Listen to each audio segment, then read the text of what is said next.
Hey everybody, it's your boys, Seth, Paul, and Mo joining us. Mo, is this a staple now? You're going to be on the show? I think so. I love that. I like it too. We're here for Everything Money. You're on YouTube. We love you. We thank you for clicking on this little video. I'm sure the thumbnails pulled you in, and that's our producer, Don, rocking those thumbnails. And we thank you. We're going to talk about CCL today. Paul, you've been a huge fan of CCL for a long time. We went over this in the fall when really before the fall. Yeah, before the fall. When everything went south with COVID, the shutdown, you were championing CCL over other cruise lines because of fill in the blanks. So this is one of the great things about being a value investor. When you see a sector just take a massive dump, you usually sit there and say, okay, as a value investor, I realize that usually people overreact on the upside and the downside. People have to remember that. When times are good, they're probably not as good as the market shows you they are. And when times are bad, they're not as bad as they show they are. So when the cruise entire industry got shut down, every cruise line, every airline collapsed big time, right? We're talking about, look at this chart here. Look at this chart here. This stock was $70 back here in 2018, and it bottomed out, I think, at $7. That's a 90% drop, guys. Go ahead. I bought at 14.5. Oh, good. I was dollar cost averaging, but I think my average after all my purchases was about $13.5, $14. Yeah, so I have 400 shares of this. I bought this after our video. I just listened to you, and it's gone up 80 something percent, 87 or something. It's been insane. So now the rest of the world is catching on. The stock price is going back up, and it's interesting. A lot of people are getting now interested in this. So when I did the analysis, my thought was when it comes to cruises and airlines, which are the best ones? Which ones have the best balance sheets? Which one has the most cash that they can support it? I'm not going to get into all the nitty-gritty details, but I found Carnival Cruise Line by far and away made the most sense to me. So I sat there and said, okay, what do I think it's worth? What I do then, my process is, what do I think it's worth when the world comes back? I came up with the price of $60 to $70. But then I thought, okay, but how much is it going to cost them between now and then coming back fully? And I estimated about $10 a share. So I was like, okay, I think the company's worth about $50 or $60 a share. Now, when it comes to value investing, I wanted to make sure I was buying at a good margin. So I think it's worth $50 a share. And at the time it was selling for like $10. I didn't pull the trigger immediately. And the reason being is I want to sit there and maybe I was a little scared. I don't remember why. But I started accumulating shares about $11.50, and I started accumulating all the way up to like 17 or 18. My average was like $14. Now, since then, this is why I like value investing. Since then, Carnival Cruise Line has had 2 stock issuances, isn't that correct? Yeah. Which dilutes owners. I've taken my estimate of $50 to $60 down to $40 to $50. But here's the point. That's why we value invest. I'm not going to know everything they're going to do. This thing might go lower. I still bought at $10. Am I still happy for buying at $11 when it's going to 40 or 50? The answer is yes. Now, since then, I wrote some covered calls on it. Join our channel. You'll be able to learn about covered calls. And the shares got taken away from me at $30. So I made well over 100% of my money, 160%. And I was fine with that. And I'm going to buy more shares in the future. But that's what I did with CCL. They were the ones that had the best balance sheet, the best cash holding, and I thought they were going to be able to weather the storm the best out of all of them. We're going to look at that balance sheet right now using our 8-pillar analysis. This is what's made us incredibly famous all over the world. Infamous, really, and Paul. And then you're not going to like my next statement. Go on. I don't think we're going to look at it. Because here's why. Let's look at the income statement. Please do. 15.4, 15.5, 15.9, 15.7, 16.4, 17.5, 18.9, 20.8, 5.6. And nothing's going to look good in this. Now, what we should do is maybe look at the 8 pillars before the world fell apart. Last year, yeah. Yeah. So here, 15.7 to 20.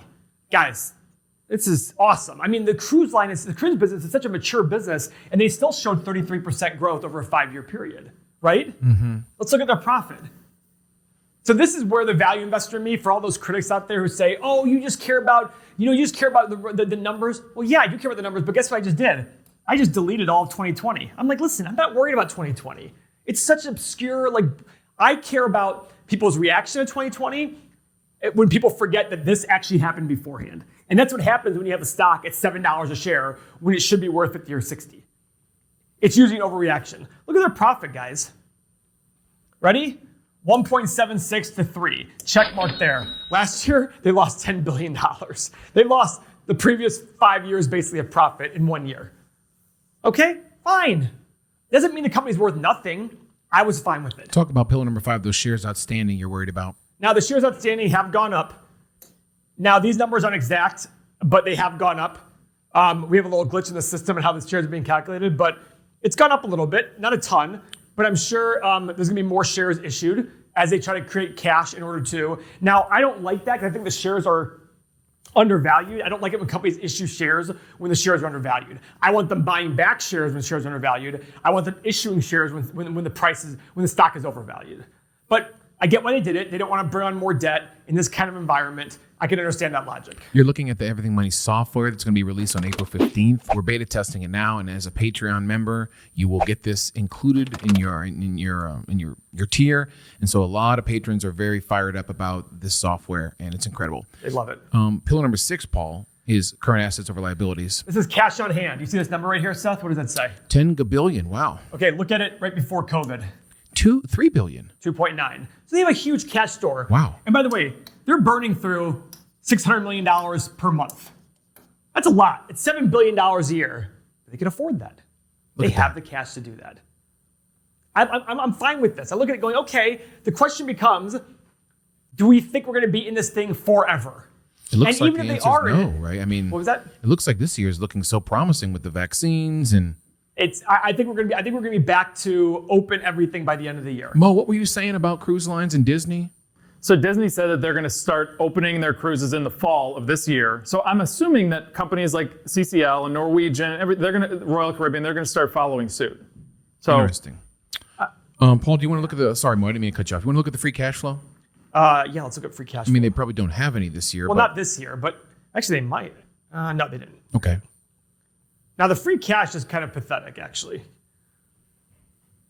2.2 billion to 0. So it's an X. So one of the things, guys, is you see their net change in capital expenditures in 2019. That's a big jump from the previous years. We want to understand why that is. That's a big deal.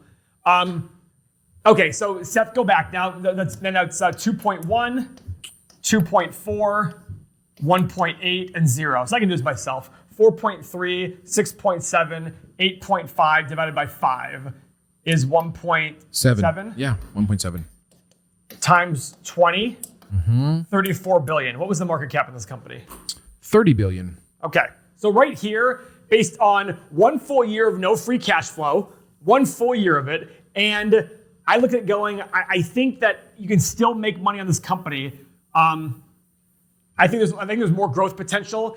I'm hoping that as the time goes on, the smaller players in the cruise world start getting consolidated a little bit. By that I mean maybe Carnival can do some acquisitions, or might be some bankruptcies that allow them to go make these acquisitions. I still, like I said, I thought to myself, it's a no-brainer at $11. I was like, yep, I'm doing this, and I put money into it, and it did well. And do I still think it has upside potential? Yes, I think they'll come out of this problem much stronger and go from there. Even at the time of recording, this is $27.50. But Paul, I mean, just 3 or 4 years ago, it was upwards of $68, $60, almost $70. I mean, I know.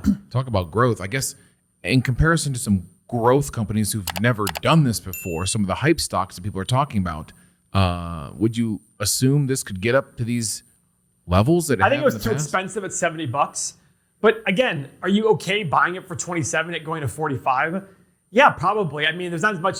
To me, I'm not making more acquisitions at this price because there's still too much unknown. At 11, I was like, yeah, like literally, I'm going to buy a ton of shares, and I did. I did very well, but at 27, I'm a little apprehensive about adding. When I got the shares taken away from me at 30, I was fine with that. Great, I made my money, move on. If it goes down again, I'll probably acquire more shares if the information's still the same. Let's head over to Dr. Momentum with the Bid and Ask Nation talking about CCL. Why do you love this in terms of Nation? Bid and Ask Nation? That's a new hashtag. Go ahead, Mo. Before I do this, I think that, in my opinion, if you're looking at companies that are going to, because we were just talking about DraftKings and Bumble and stuff, and they could do this in the future. To me, I look at CCL as more of they could get more people on boats in the future as a way better outlook than saying that Bumble could get more users and could get more of this and that. So I think that betting in that regard of saying a little bit of speculation is probably a safer bet, if that makes sense. But from a technical standpoint, I'm going to talk about the 50% rule again. You have your high, you have your low, and then you have this resistance that CCL has been facing for almost a year, if actually exactly a year. So all of this area right here is what I call overhang. And it's just a lot of resistance that's pushing down on the stock. And the reason that you see this is a lot of traders see the stock price trickle up to this area, and then they sell and they take their profits. Again, the stock price trickles up to that area. People are like, okay, it's getting up to that same price where it fell last time, sell and take their profits. So it has a very difficult time of breaking through and just pushing up. So what this is going to need to get through that area is a ton of volume, a ton of momentum, probably people going back on boats, and some kind of news coming out that the vaccine that is taken by a lot of Americans and Europeans, whoever takes Carnival Cruises, and gets this price just moving forward. So that's what it's going to take for CCL to get moving. Right now, though, let's zoom in and see what we can do. I mean, it is turning into a short. We have a downtrend. We just broke into the sweet spot in the negative direction. First day red candlestick. So this, to me, if you want to go short on it, you can throw a tracker share on there and do that. You probably won't go lower than 20 bucks, but probably not your best short out there. I would just wait until we get that big news where CCL just starts moving and becomes the big hype stock of the times. Paul, just to recap, your final take on CCL, baby. My personal opinion is there's not enough margin of safety at 27 or 30 bucks. The market's at very high highs overall. I'm hoping that if the market does finally do what I expect it to do, this stock will fall with it. And if it does, I'll probably pick up more shares sub 20. Remember, value investing isn't about buying close to what you think it's worth. I can sit there and say the stock is worth 40 to 50, but I might be wrong. And that's why I want to buy it at 20 or 25 bucks, because I want to make sure, or less than that, because I want to make sure that I can account for things that are wrong and still make money. Yeah, that's pretty much it. But should we talk about the software? Yeah, go ahead. Paul's going to bring up a chart real quick. But with that said, if you're drawn to this, we can certainly link the CCL, our old CCL video in the description, Don, that we did many, many months ago. And you can see the consistency at which Paul is delivering his thoughts about this company. And you were obviously, Paul, you were incredibly right about this. They did weather the storm. And well, by the way, I'd be right. I don't consider myself right on the stock. When they get back to normal and the cash flow comes in, the stock is 50, 60 bucks, I'll consider myself right.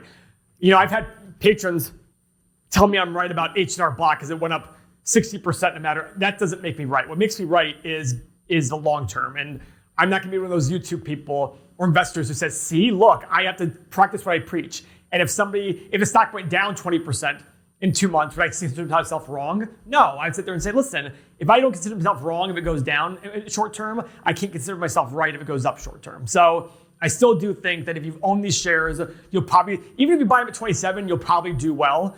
But I think in this market, you can wait for a little bit. If you want to buy individual stocks, maybe wait a little bit for that. But everything money, guys.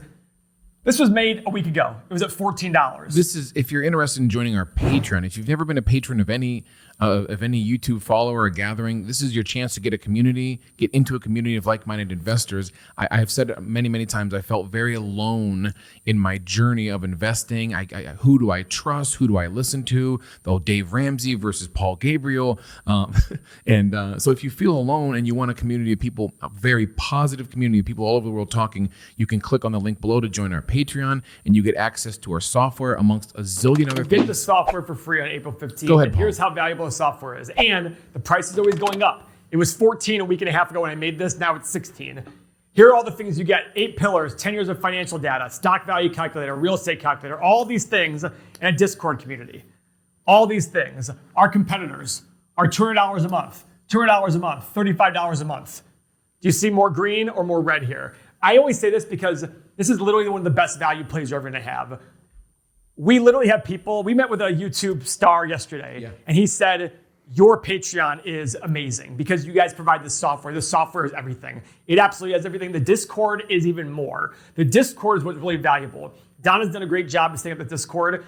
You have different chats for every different sector. You want to talk about electric vehicles? There's a chat for that. Biotech, chat for that. Tech, chat for that. Dividends, chat for that. You can just go in there and talk to the other 1,400 people in there and discuss your ideas. People can throw ideas off each other. If you want access directly to Trader Mo and I, there are 2 other levels. You can get direct access to us. It is growing like crazy. We had 0 in November. We have 1,400 now. We had 600 January 1st. So it's growing like crazy. This is going to be a main focus of this entire channel is growing our community and the software. So don't be dumb. It's $16 a month. If you have a portfolio of $1, it's worth it for. I'm just kidding. It's a no-brainer. You're going to get way more value out of it than going to a financial planner and paying them all the hidden fees that you don't realize you're paying. Yeah, a friend of ours here in the Ohio community is Jared Morrow. Check out his channel, Jared with an A, Jared Morrow. He talks about personal finance, and he's a great guy. He's probably working with us in the future. I love you, Jared. Thanks for your help yesterday. That's our take. CCL. I still love the company. I still have shares. Paul, you've actually got me into some options contracts, covered calls. Yeah, do you have covered calls on that? Yeah, I do. You've helped me. What price? We'll have to look at them because I forgot. $32.50, I think. Okay, sounds good. So you're going to make that money pretty much for free. Great. Incredible. Wow, yeah, we should look at that. That's interesting. All right, folks, thanks for joining us. Make sure you tickle that thumbs up on the way out. We love you guys. And yeah, CCL, good luck with your investing out there, and we can help you. See you guys.